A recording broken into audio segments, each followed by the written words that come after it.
자, 하나님의 말씀 함께 봅니다. 로마서 12장 2절의 본문입니다.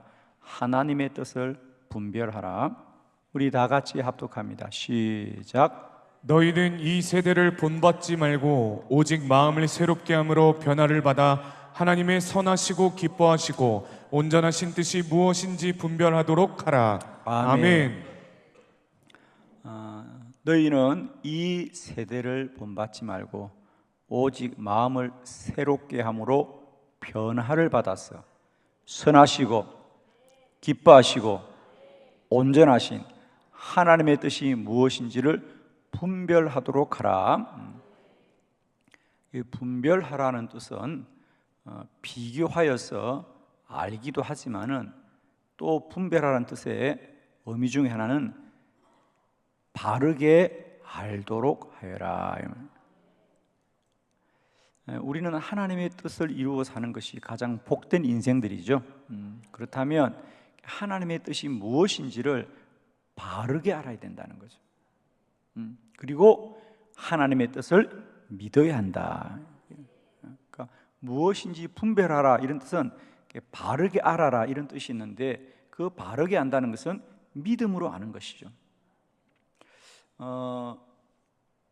우리가 늘 살아가면서 이제는 내 눈앞에 어떤 현상이 일어나느냐, 예를 들면 홍해가 가로막고 있느냐, 또 요단강이 가로막고 있느냐, 여리고 성이 가로막고 있느냐, 가나안 족속이 커 보이느냐, 이런 현상과 사실이 중요하지 않고 그것에 대한 하나님의 뜻이 무엇인지 아는 거죠. 그 홍해를 사실로만 바라보면 두려워할 수밖에 없죠. 여리고성을 사실로만 바라보면 두려워할 수밖에 없습니다. 가나안 땅을 사실로만 보면 두려워할 수밖에 없지만 믿음으로 보면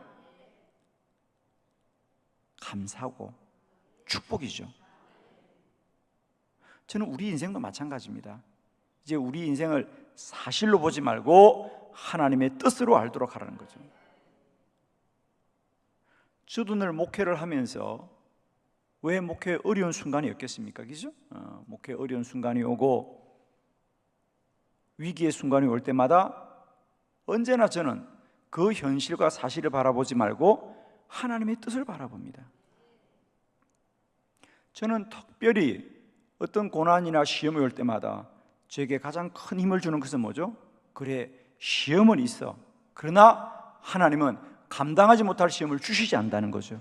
그러면 이 사실과 현실이 아무리 힘들어도 하나님의 뜻은 반드시 이 시험을 감당할 수 있기 때문에 주는 거예요. 그러니까 저는 자꾸 이런 비교를 하죠. 사람들이 왜 나만 힘드냐, 왜 내게만 이런 시험을 주냐 할 때 기억하십시오. 그건 억울함이 아니고 우리들의 믿음의 수준이 다르다는 것입니다. 기뻐하셔야 돼요, 여러분. 선생님은 언제나 학생들에게 시험 문제를 주되 답이 없는 문제를 주지 않는다는 사실 기억하세요. 그리고 수준에 맞는 시험을 주신다는 거예요. 그러니까 여러분은 지금까지는 나만 왜 이런 고난을 당하냐 그러는데, 나만 당하는 것이 아니라 나니까 당하는 거다. 할렐루야. 나니까 당하는 거다. 하나님이 시험을 주셨다. 하나님은 감당할 시험을 주신다. 답이 있는 문제를 주신다. 하나님의 뜻을 알면 돌파한다. 하나님의 뜻을 알면 이길 수 있는 것이다. 그래서 저는 오늘 우리 인생 가운데 여러분 저는 그렇습니다. 여러분이 어떤 고난과 환난 가운데 있을 때라도 하나님이 나를 구원하셨다면 하나님의 뜻이 있다는 걸 기억하시고 늘 하나님의 뜻을 알기를 위하여 기도하셔야 됩니다. 그래서 우리가 기도가 중요한 건 뭐냐? 사람들만 만나면 세상의 얘기를 합니다. 그러나 기도하면 하나님의 뜻을 알게 되죠. 기도하면 하나님의 뜻을 알게 됩니다. 기도가 중요한 건 바로 그겁니다, 여러분. 하나님의 뜻을 알 수 있는 건 하나님 외에 한 분밖에 없습니다. 왜 우리가 말씀과 기도로 거룩해지느냐? 말씀과 기도 외에는 하나님의 뜻을 알게 하는 게 없다는 거예요. 세상의 책이 아무리 두껍고 세상의 책이 아무리 많아도 그것은 다 세상의 말을 하는 것이고, 하나님의 성경은 한 권일지라도 그 성경만이 하나님의 뜻을 말하는 책이기 때문에 우리에겐 소중한 책이에요. 그리고 하나님을 만나는 기도의 자리가 세상 사람들이 볼 때는 가장 가치 없어 보여도 기도 외에는 하나님의 뜻을 알 길이 없는 거예요, 여러분. 친구를 만나서, 세상 사람들을 만나서, TV를 통해서, 유튜브를 통해서 하나님의 뜻을 알겠습니까? 하나님의 뜻은 오직 하나님의 말씀과 기도 외에는 알 길이 없는 거예요. 그래서 말씀과 기도로만 우리는 거룩해진다는 거죠. 거룩해진다는 것은 하나님의 사람으로 구별된다는 겁니다. 자, 오늘 저는 우리 성경에 나타나 있는 우리 모두를 향한 하나님의 뜻을 우리가 함께 나누면서, 오늘 저는 이 아침에 이 하나님의 말씀과 뜻을 바르게 아셨어요? 우리의 현상이 홍해 앞에 서 있을지라도, 우리의 현상이 요단강 앞에 서 있을지라도, 우리의 현상이 여리고 성 앞에 있을지라도 하나님의 뜻을 깨달으십시오. 하나님의 뜻은 무엇이냐? 첫 번째, 하나님은 우리를 복 주시기를 원합니다. 민수기 6장 24절로 26절을 교독합니다. 24절, 여호와는 네게 복 주시고 너를 지키시길 원하며, 여호와는 그의 얼굴을 내게 비추사 은혜 베푸시기를 원하며, 여호와는 그 얼굴을 네게로 향하사 드사 평강 주시기를 원하노라 할지니라 하라. 아멘. 오늘 말씀은 하나님이 모세에게, 하나님은, 나 여호와는 너희 이스라엘 백성들에게 이렇게 하기를 원한다는 것을 전달해라. 그리고 특별히 제사장들에게 꼭 말해라. 나 여호와는 항상 너희 백성들을 복 주시기를 원하고 은혜 베푸시기를 원하니 너희는 언제나 너희 백성들을 향하여 축복해라, 축복해라, 축복해라. 너희가 복을 주는 것이 아니라 나 여호와가 너희를 복 주기를 원하노라. 할렐루야. 흔히들 사람들이, 교회 다니는 사람들, 기독교인들은 너무 기복주의 자체, 여러분 너무 기복주의가 아니라 원래부터 기복주의자예요, 우리는. 여러분 자꾸 오해하는 거야. 우리가 뭐 복을 달라고 그러면 뭔가 잘못된 것처럼 생각하는데, 그렇게 생각하는 게 잘못된 거예요. 하나님은 원래 복 주기를 원하시는 거예요. 여러분 말씀대로 아세요. 이제부터 누가 교회 다니는 사람들은 기복주의라 그러면 우리는 원래가 기복주의라 그러세요. 그걸 또 아니라고 변명하고 그러는데 그럴 거 하나도 없어요, 여러분. 성경대로 아시라니까. 하나님은 우리를 복 주시기를 원하고 은혜 주시기를 원하고 너희를 평강 주시기를 원하노라. 여러분 이거 한 가지만 기억하시면 됩니다. 하나님은 저와 여러분을 복 주시기를 원하십니다. 그 복을 누리는 저와 여러분들에게 축복합니다. 아멘. 하나님은 우리를 복 주시기를 원하시는 하나님입니다. 저는 그때부터, 그 말씀이 깨달아지면서부터 나의 목회에 가장 중요한 것은 성도들에게 복을 빌어주는 것이구나. 저는 실제로 그랬어요. 그전에는 제가 주일 예배 때만 축복 기도를 하는 줄 알고 축도를 했습니다. 근데 저는 이 말씀이 깨달아지면서부터 저는 그때부터 성도들을 만날 때마다, 신방을 갈 때마다, 그전에는 다 우리 신방 예배 드리면 주기도문으로 마치고 그랬어요. 그러나 이제는 저는 성도들을 만날 때마다, 성도들의 가정과 기업을 방문할 때마다, 때가 있을 때마다, 텀이 있을 때마다 저는 두 손을 들고 복을 빌어줍니다. 하나님 이 가정을 축복하여 주시고 이 기업을 축복하여 주시고 이 자녀들을 축복하여 주시옵소서. 왜? 하나님이 복 주기를 원하시니까. 그래서 하나님이 그 제사장들에게 부탁한 게 너희는 복을 빌어주라는 거예요. 나 여호와가 복 주기를 원하시니 너희는 복을 빌어주라 그랬어요.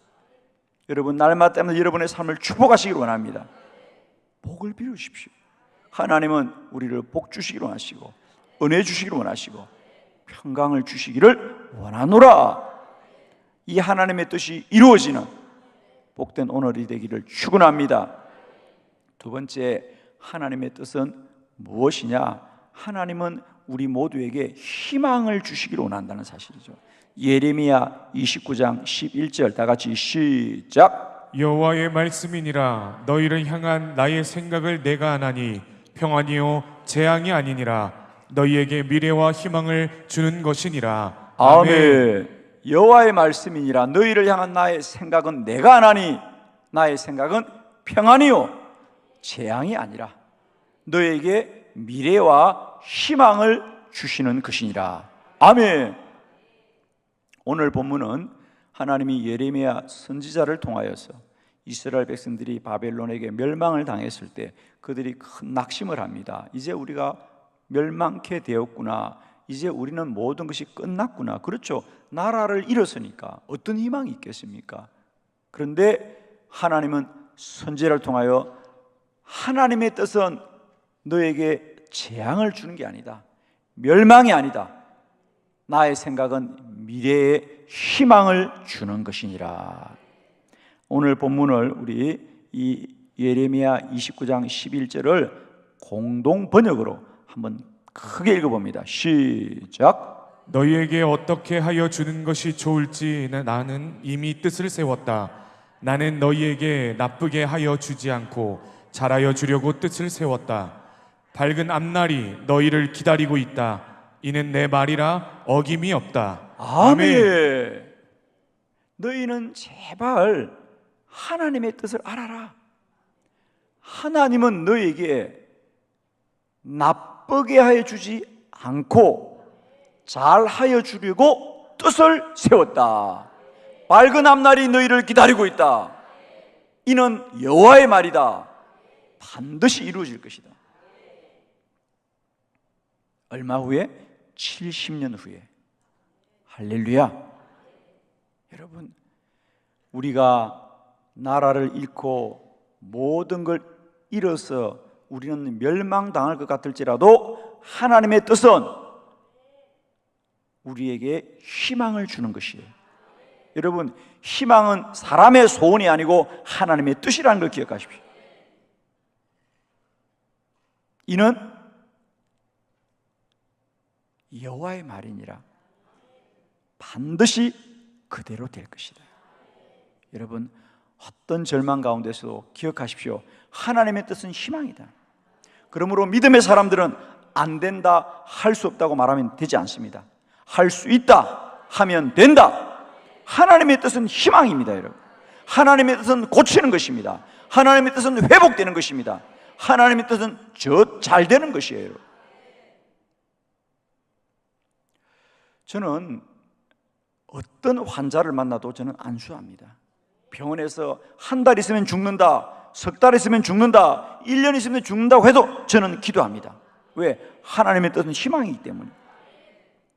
그런데 왜 대부분의 사람이 기도하지 못하느냐? 병원의 뜻을 믿기 때문에, 사람의 뜻을 믿기 때문에 기도를 못합니다. 예를 들면 나사로를 향하여 무덤의 문을 열어라, 나사로가 살 것이다 하자 그의 누이들이 뭐라고 합니까? 죽은 지가 나흘이나 되었고 냄새까지 난다는 거죠. 그러나 주님의 뜻은 살리는 거란 말이에요. 죽어도 살리는 게 주님의 뜻이라니까요. 그러니까 제발 현상과 사실을 말하지 말고 하나님의 뜻을 말하세요. 왜 많은 사람들이 아픈 자를 위해서 기도 못하느냐? 사실을 보기 때문이에요. 현실을 보기 때문이에요. 그러나 저는 하나님의 뜻을 믿습니다.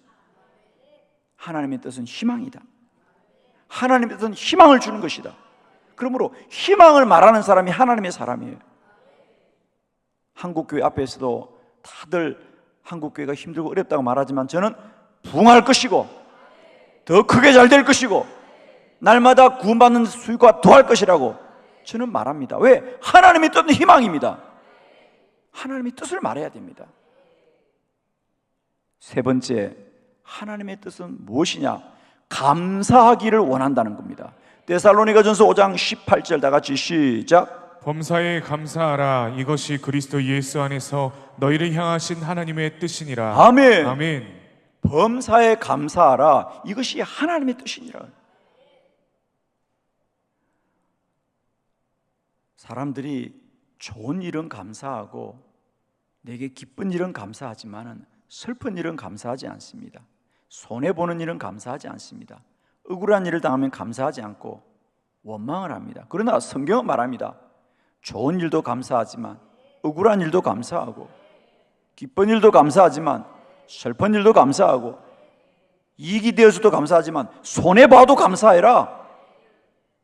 감사하는 게 하나님의 뜻이니라.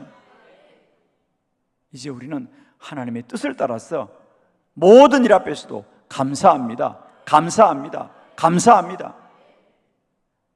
손양은 목사님은 아들이 죽었어도 감사하다 그랬어요. 공상당원에서 죽임을 당했는데도 억울할 거 아닙니까? 그러나 감사합니다, 감사합니다, 감사합니다. 감사가 하나님의 뜻이라는 거예요. 이제 우리는 사실로 감사하지 마시고요, 생각으로 감사하지 마시고요, 믿음으로 감사합시다. 하나님의 뜻은 우리가 억울하고 원망하고 불평하는 게 아니라 감사합니다, 감사합니다, 감사합니다. 우리 육신의 자식들도 마찬가지입니다. 여러분이 오랜만에 자녀들을 만났는데 직장을 원망하고 남편을 원망하고 아내를 원망하면 부모들의 마음이 얼마나 아픕니까? 하물며 하나님도 마찬가지예요. 우리가 하나님 앞에 늘 원망하고 불평하고 그러면 하나님이 기뻐하실 것 같습니까? 아닙니다. 여러분, 우리 세상의 자식들도 뭐라 그래요? 시집간 딸이 친정에 오면 그래, 김서방이 잘해주냐, 백서방이 잘해주냐, 너무 잘해줍니다. 엄마 너무 잘해줍니다. 속으로는 힘들고 어렵지만 왜? 아니 내가 똑같이 사는데 그 사람이 나를 괴롭히고 힘들다 그러면 나만 힘든 게 아니라 부모들도 힘이 드니까. 그렇지 않습니까? 여러분, 이제 꼭 기억하십시오. 내 원망하고 내 불평하는 소리를 하나님이 들으면 어떻게 생각할까? 그러니까 이를 악물고 감사합니다, 감사합니다, 감사합니다. 왜? 하나님의 뜻은 감사하기로 하는 것입니다. 너희는 이 세대를 본받지 말라는 거지. 이 세대를 보지 말고 오직 하나님의 기뻐하심이 무엇인지를 알도록 꼭 해라. 이제는 나의 기쁨으로 살지 마시고 좀 성숙된 믿음을 가지고 하나님을 기쁘시게 하는 것을 우리가 마음에 품고 살기를 바라요. 내가 어떻게 하는 것이 하나님을 기쁘시게 하는 것일까? 그것은 감사하는 일이다. 우리 한번 크게 고백합니다. 감사합니다, 감사합니다, 감사합니다. 오늘도 이런 믿음의 복된 날이 되기를 축복합니다. 네 번째, 하나님의 뜻은 무엇이냐? 평안키를 원한다는 거죠. 우리가 평안하기를 원합니다. 하나님이. 여러분, 절대로 하나님 우리 불안하게 원치 않습니다. 하나님은 평안하기를 원하는 하나님입니다. 빌립보서 4장 7절 다 같이 시작. 그리하면 모든 지각에 뛰어난 하나님의 평강이 그리스도 예수 안에서 너희 마음과 생각을 지키시리라. 아멘. 하나님은 날마다 때마다 우리에게 평강 주기를 원하시는 하나님입니다. 우리 본문을 알잖아요.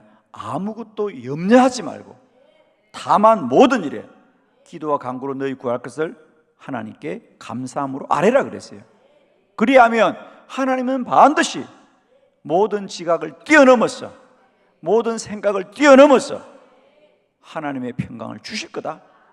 그게 하나님의 뜻입니다. 그러므로 하나님은 우리가 불안하기를 원치 않아요. 하나님은 우리에게 평안을 주시기를 원합니다. 하나님의 뜻은 우리가 평안한 겁니다. 오늘도 불안을 이기시고 염려를 이기시고 하나님의 평강에 함께하기를 축원합니다. 샬롬, 평화가 있기를 원합니다. 샬롬, 평화가 있기를 원합니다. 오늘도 하나님의 평안이 여러분과 함께하기를 축복합니다. 그게 하나님의 뜻입니다. 이제 우리는 내 마음을 따라 반응하지 마시고요, 하나님의 뜻을 따라 평안하시기를 축복합니다. 마지막 다섯 번째, 하나님의 뜻은 반드시 시험을 이기게 하시는 것입니다. 고린도전서 10장 13절 다 같이 시작. 사람이 감당할 시험 받기는 너희가 당한 것이 없나니 오직 하나님은 미쁘사 너희가 감당하지 못할 시험 당함을 허락하지 아니하시고 시험 당할 즈음에 또한 피할 길을 내사 너희로 능히 감당하게 하시느니라. 아멘. 고린도전서 10장 13절입니다. 하나님은 우리에게 시험을 주십니다. 그러나 그 시험은 오직 감당할 시험만 줍니다. 너희가 감당하지 못할 시험은 허락하지 않습니다. 그리고 더 중요한 것은 시험을 당할 때 반드시 피할 길을 예비해 두고 시험을 주시는 하나님입니다. 아멘이시죠? 하나님이 사탄이 욥을 시험하겠다고 할 때 하나님이 그럽니다. 욥을 시험하여라. 그는 그 시험을 반드시 이길 것이다. 감당할 시험만 주는 거예요. 아무리 불같은 시험일지라도 그것이 나에게 주신 시험이면 그건 감당할 수 있는 시험이고 하나님이 먼저 피할 길을 예비하여 두시고 우리에게 허락한 시험입니다. 그러므로 여러분 시험이 아무리 불같을지라도 기억하십시오. 하나님은 내가 감당할 수 있기 때문에 주신 시험이에요. 아멘. 그러면 여러분 우리는 작은 시험이 좋아요, 큰 시험이 좋아요? 말하면 작은 시험이 좋다고 하겠죠. 여러분 실력이 낮은 사람들은 낮은 수준에서 일하는 겁니다. 그러나 수준이 높은 사람은 더 높은 수준에서 살아가는 겁니다. 여러분의 시험이 크거든 감사하세요. 하나님 제게 작은 시험 주지 않고 큰 시험 주셔서 감사합니다. 감사가 좀 어려운가 봅니다.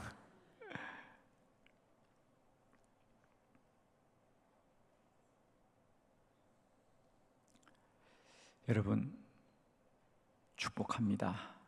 이제 우리는 우리의 소견으로만 사시지 마시고요.